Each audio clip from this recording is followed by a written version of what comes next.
So we're up to that part of the summer where I'm trying to rate who I think the best players are at certain positions. I started that with center, knowing what was coming.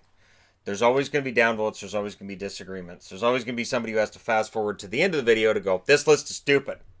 This list is stupid. Look who's not on here. Look who we forgot. Look at it. This is stupid. You guys know what I'm talking about. I don't know. Does he watch hockey?" So yeah, this is what happens. But again, the list videos are popular. They get a lot of conversation going. Yeah, it means I got a lot of comments to filter, but there's a lot of conversation that gets going from that. And defenseman's tricky because there are so many damn good defensemen.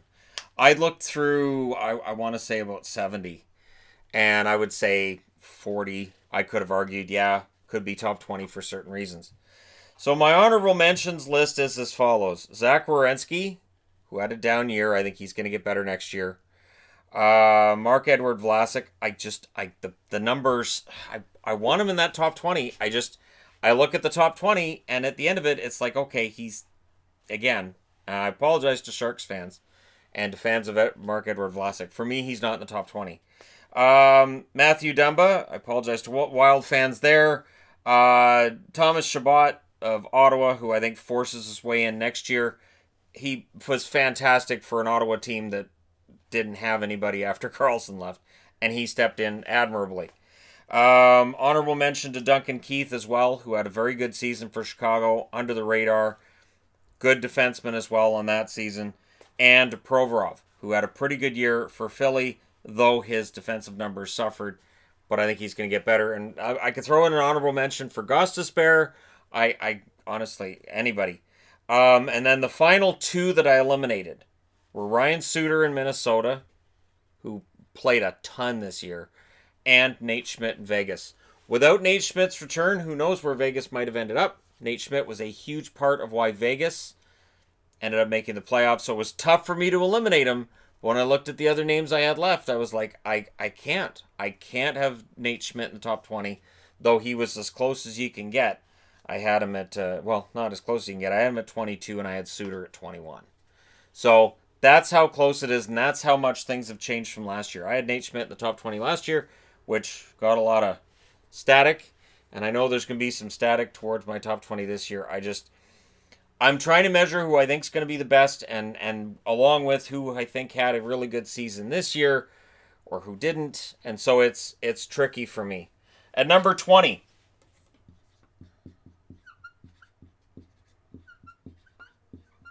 Montreal's Shea Weber.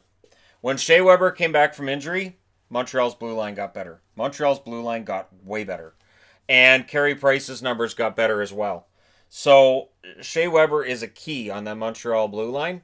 And for my money, he has earned his way back into the top 20. I don't think I had him in the top 20 last year. Due to injury concerns and whatnot, it's hard for me to bump him up much higher than that. And age is a concern as well. But he played very well when he did play. And yeah, pretty solid season for Weber. We'll see how things go for him this year. Number 19. You know what? I'm just going to go with last names because there's some of these that are long last names. So we're going to go with, that way you know it's not Yannick Weber that I got in the top 20, right? There you go. John Klingberg, number 19. Dallas fans are going to be like, he should be higher than that. He would be, but there are so many darn good defensemen in this league right now. There are so many really, really good defensemen, is what it comes down to. Klingberg had a very good season for Dallas. I'll get into the numbers here. I know people don't like plus minus, but Weber was 33 points, plus 13, played 23 minutes and 29 seconds on average.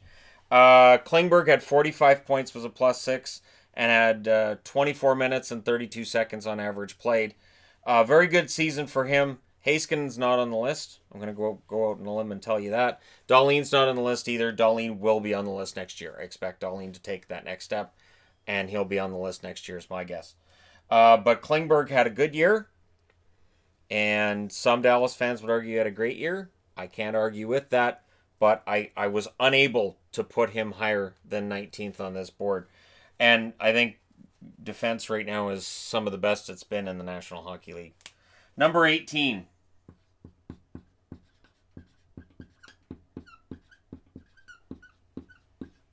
Arizona's Ekman Larson. Oliver Ekman Larson Gets a huge contract extension from Arizona, and rightfully so. He has been the best defenseman on what has often been a bad blue line.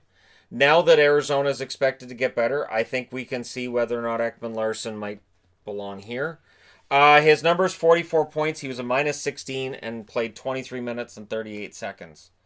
There are times where I think people overrate him. There are times where I think people forget he's in the league because he plays in Arizona. Arizona, Carolina, and Florida all have that problem. When I took a little bit of a poll on, not a poll, when I had on Patreon, I was asking people, hey, who do you think the top 20 defensemen were? Nobody picked Keith Yandle to be in the top 20. Now, I don't have him in my top 20 either, but I was kind of surprised by that a little bit because Yandle had a pretty good year. But Florida, right? So Ekman Larson for me at 18, solid defenseman. 17. The reason that I say I think defense might be the best it's ever been is when I'm looking back at these old annuals, the old hockey news I have over here, and I try to compare what we have now on the blue line to what they had then. To me, it's not even close. You'd have 5 or 6 really good defensemen, and then kind of everybody else. And now it feels like it's a really, really deep position. Number 17, also a long name.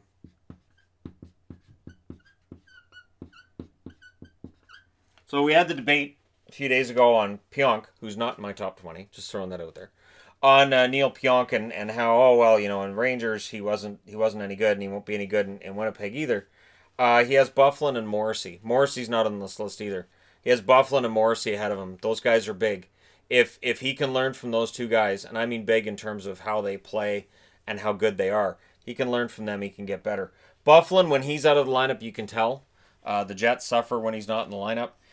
This year, again, it was kind of an injury-riddled season. 31 points, +4, and when he played 24 minutes and 22 seconds per game. So the guy's a horse on that blue line, has been for more than a decade in the National Hockey League now. Without him, Winnipeg's blue line is pretty bad. So this coming season, Winnipeg's going to be relying more on Byfuglien and Morrissey than they did last year, I believe. And so he really can't get hurt this year. While it hurt them last year, this coming season, if he gets hurt, you could be talking about a team being out of the playoffs in the Winnipeg Jets. Number 16. Number 16 is PK Subban. Yeah, I know. He's gone to New Jersey, and there's an expectation he's going to be fantastic in New Jersey. But he had 31 points this year. He had 9 goals. He was a +5. His ice time with Nashville was 22 minutes and 40 seconds. He will get more ice time with New Jersey. He will get more opportunities with New Jersey than he was getting in Nashville. He also had a rough season by his standard. And the playoffs, there were some rough moments in that as well. I debated about Subban about where to put him because I've seen people rank him as high as 3, and I saw people who had him lower on the top 20 list as well.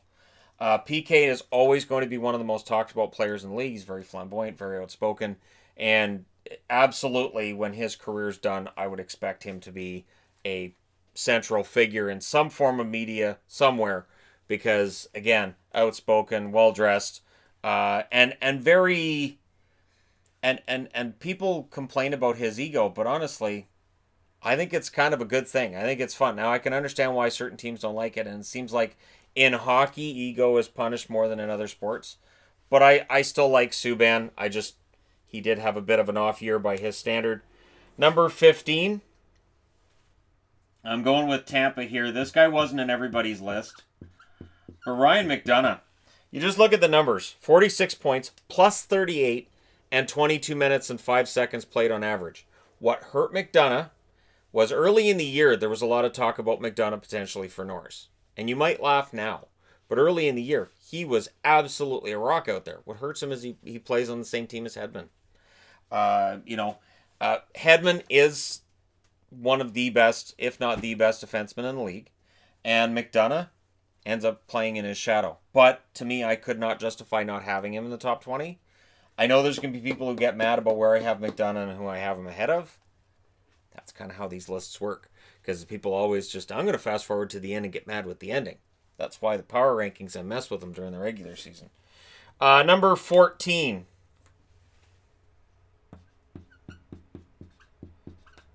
Chris Letang in Pittsburgh. Letang's a controversial figure, sure, for some of his hits that people don't like. But 56 points, a plus 13, played 25 minutes and 58 seconds on average for Pittsburgh. He played a lot. He played well. There will always be injury concerns with Letang, but when he plays, he's one of the best defensemen in the league. And so for me, Letang in the top 20 is kind of necessary. And yeah, he does cross the line. I've also seen teams take liberties with him. It goes both ways. The trick is because he crosses that line, there are times where calls aren't made, where he's taken a really nasty hit because it's Letang that took the hit. So that's the trick in the NHL is when referees know how you play the game and you play on the edge and a little bit over it, other teams might get to take liberties on you because the referee might go, yeah, but it was Letang. Number 13. This is where I get into let me explain territory. Erik Carlsson had 45 points this year. He had 3 goals. His shot doesn't seem to have the accuracy it did. He had a good season. He did. Plus 6, played 24 minutes and 29 seconds. What worries me with Carlson is the part they don't talk about very much, which is the defensive aspect of it. Too often I saw just people skating away from him. He doesn't seem to have the foot speed that he used to. And so I have ongoing concerns with that. The injury issues as well that seem to be there for him. And so for me, while Erik Carlsson offensively, when he's on, and we saw that assist streak he put together with San Jose this year, it was great to watch. But he does have those cold streaks as well. And again, there are a lot of games that I watch, and I try to watch every single game. I do my best to watch as much as I can of every single game of hockey. Carlson for me is a step behind some of these guys defensively. So I could not have him in the top 10 this year. And I think last year I had him at 8 or 7, to which I got a lot of pushback. I expect a lot of pushback with him at 13. I just couldn't have him ahead of the other guys. I couldn't do it. Number 12, because I think when we do these countdowns, I think name recognition seems to take priority sometimes over how well a guy plays. Where I'll see somebody say, well, why didn't you mention this guy? Well, he's a big name and he makes a lot of money. But at this stage, he may not be the best player at his position. So, number 12.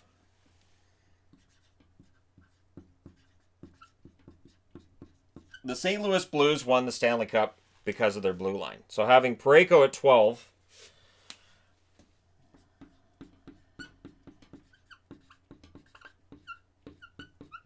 and Alex Pietrangelo at 11 shows you how good this blue line is. You could switch them, and you could argue Parayko's top 10.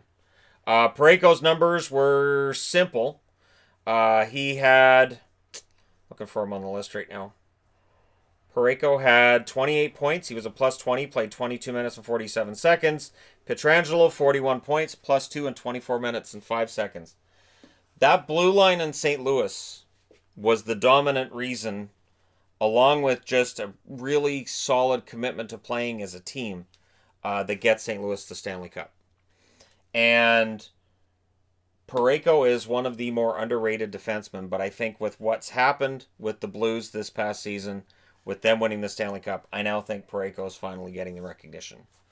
And for Pietrangelo, he's very good at both ends of the ice, and at certain points in the playoffs, he was a key guy for St. Louis. So, Stanley Cup championship, does it move them up the list over where they would have been otherwise? Yeah, probably, but that's something that happens regularly. Number 10. Going to Carolina for this one. Jacob Slavin. I think the kid's fantastic. I think Slavin's great. Pesce's great as well. Pesce is not on the list. There are so many good defensemen in the NHL. Have I mentioned that? Edler's not on the list. He's not even an honorable mention, and yet Edler had a good year too. Slavin, his overall numbers, 31 points. He was a 0, plus minus wise, and played 23 minutes and 2 seconds. His game is a little bit of everything. And you don't look at him statistically and say, wow, what an amazing defenseman. But when you watch him, you realize he can do everything. And if it's a key moment in the game, he's on the ice, usually with Pesce. And he was a big part of the reason why Carolina got to where they got. A lot can be thrown at how well their goaltending played when they had to, but Jacob Slavin, you can't understate just how important he is to that blue line. It is quite the blue line that they've built in Carolina, and Slavin's the one that anchors that blue line.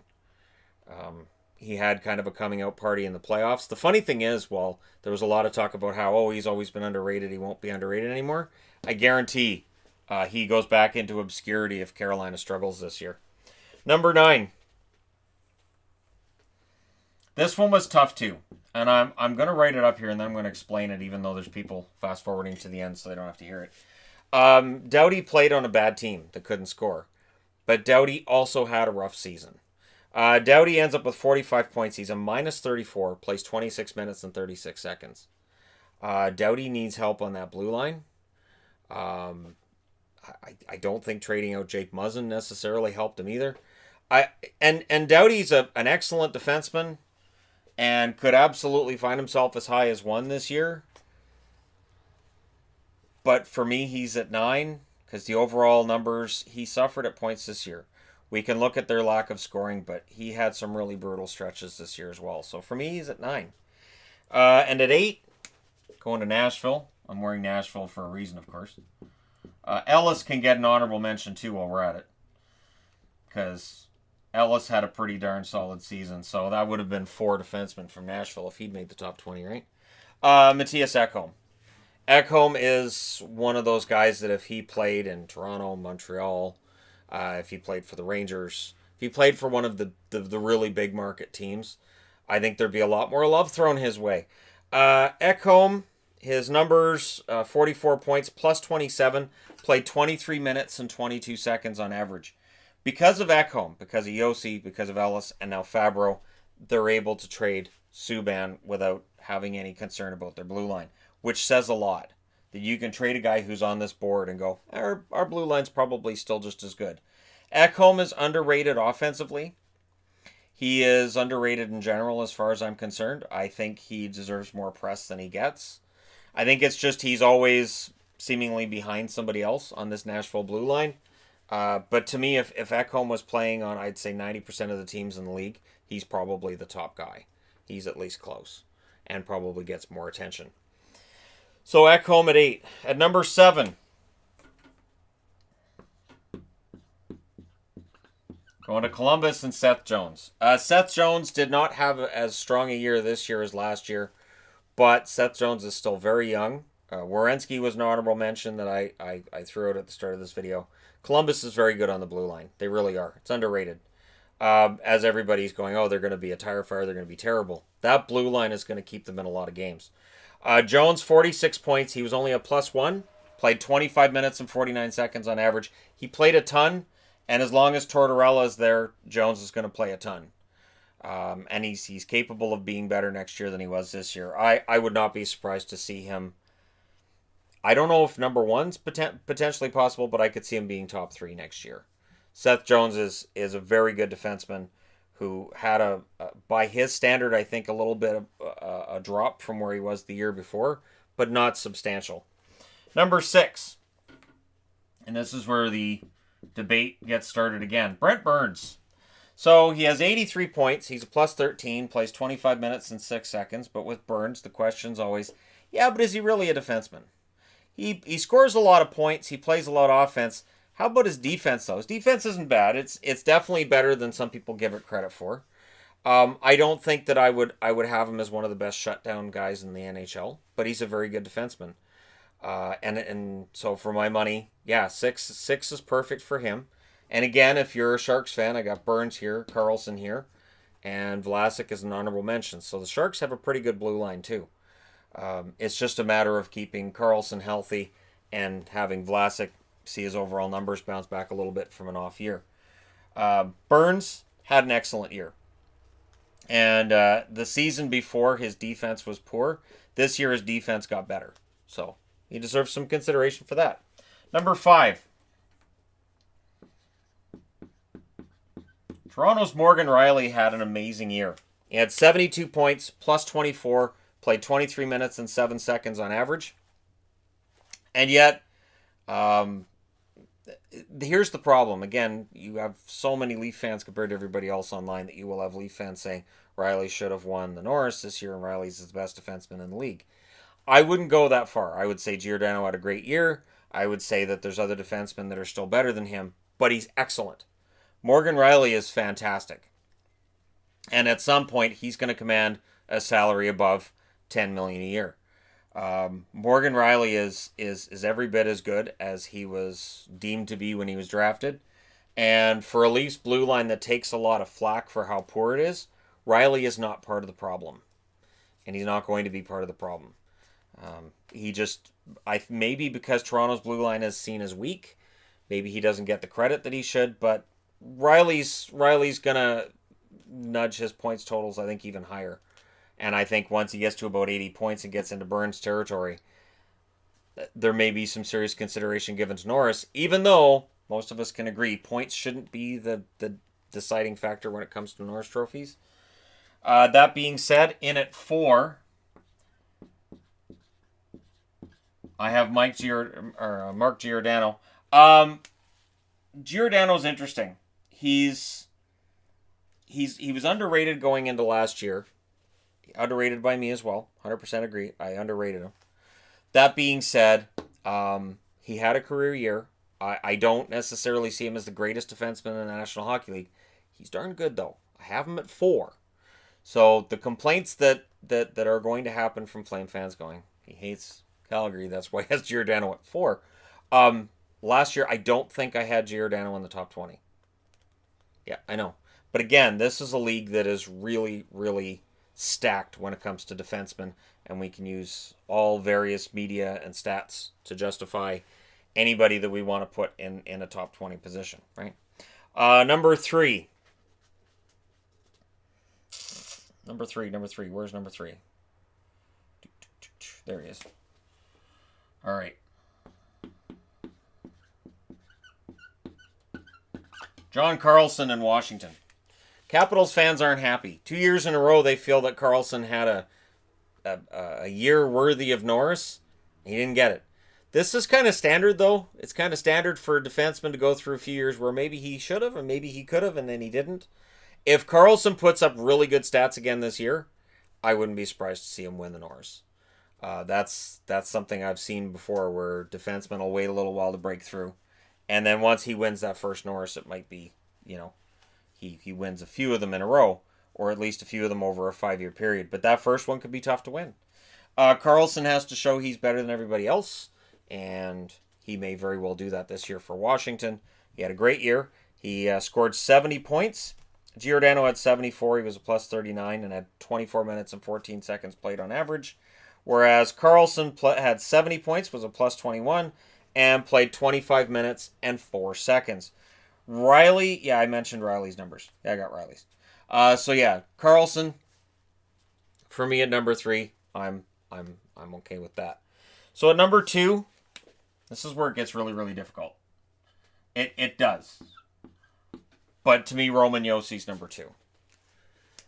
Guy's a beast. 56 points, plus 9, 25 minutes and 10 seconds. So his overall, his plus minus is below Ekholm's, but you look at the amount of time he's playing, he's playing against some pretty tough opposition.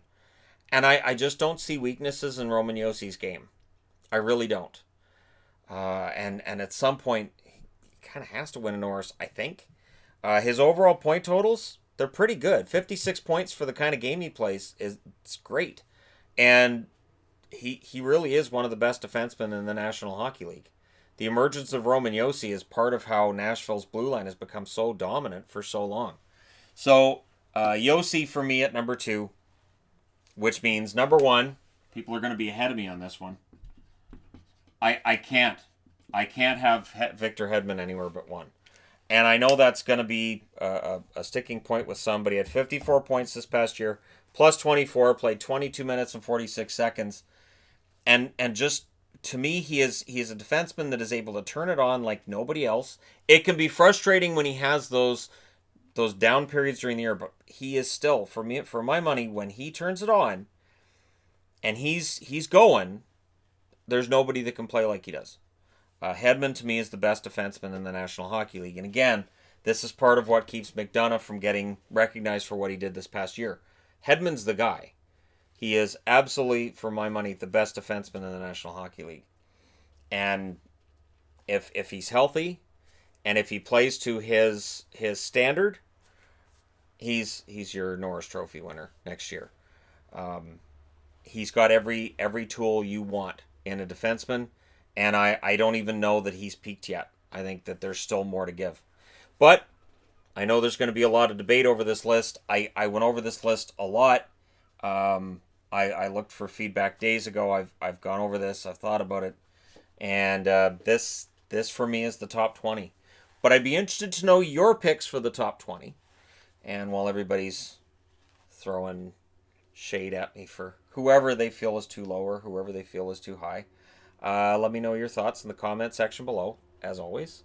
Don't forget to hit like and subscribe if you're browsing your way through. You just happened upon this video. And whatever defenseman you're going to ask me is not on the board, they get an honorable mention now. There you go. Thank you guys so much for watching. I enjoyed putting these lists together. I stress over them a lot. And yeah, it's really, really tricky. Because again, there's 31 teams in the league. There's 31 top-tier defensemen. As a result, every team has one pretty good defenseman at least. And some teams have 3 or 4. So coming up with a top 20 is really tough. Thank you guys so much, though, for all your support. Hit like and subscribe if you're browsing your way through. You just happened upon this video. I'll talk to you again soon.